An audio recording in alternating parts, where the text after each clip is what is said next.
Gara yapa. Sano gara yapa ndoti ndikugadzirei pekugara. Relax. Ai ndinasachanofara. Chanofara. Pambovashanyirawo. Chinobviswa seiko ichochi?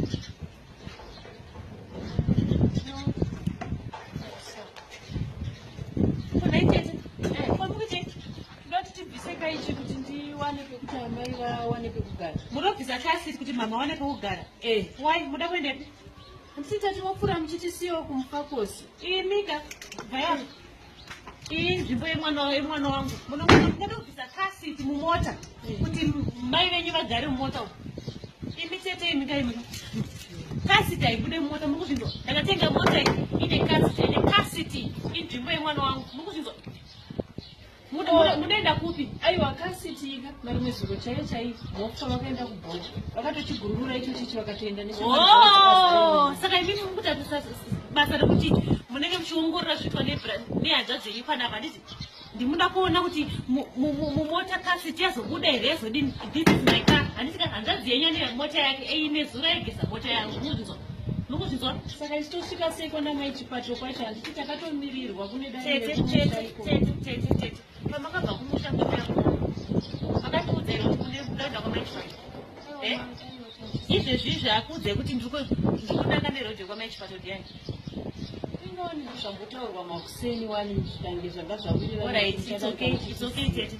Handina nzvimbo, handitomborina nzvimbo yekuti imimi mugare namama. Vandikuona nzvimbo iyi ndikudarika ndichitora sisamu pamakoni. Nai, asi chipi kuda kubata zvinhu kuda kubata chipo imimi? Nerita! Uya kuno. Fambisa iwe.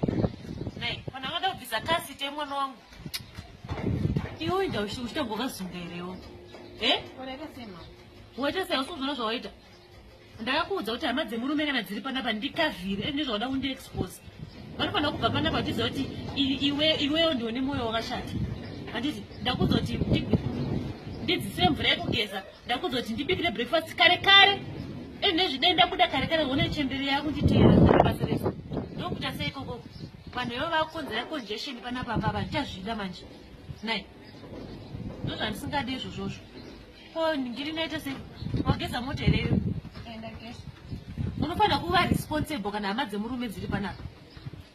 Ndozvandisingadi izvozvozvo. Ndomunhu akazvinga iyi. Ibva apo ndinoterera matutpiku. Udzoko vapfeka long skirt ikoko. Handina kana nguva yekuti munhu angabvise kasiti yemwana wangu nzvimbo yemwana wangu. That's rubbish. Bastard man. Mazviona kamai zvandaitaura zvemudzimai wangu zvakati. Ndazviona. Handisi kuti akamutore pemukadzi ane mwoyo wakasimba kudai. Una madira anomuita mukadzi yeyu nezvaanoita izvi. Ndikati nditaure nangoni wacho. Iye anobva aswendera. Nditi munozviona? Ndinozviona. Asi wanai nguva mutaurire naye. Haadi kuti ndingobhuya nemwana wangu. Saka zvichafamba sei zvino kana zvinhu zvaita kudai? Aiwa tinonga tichingotaura. Tichigadzirira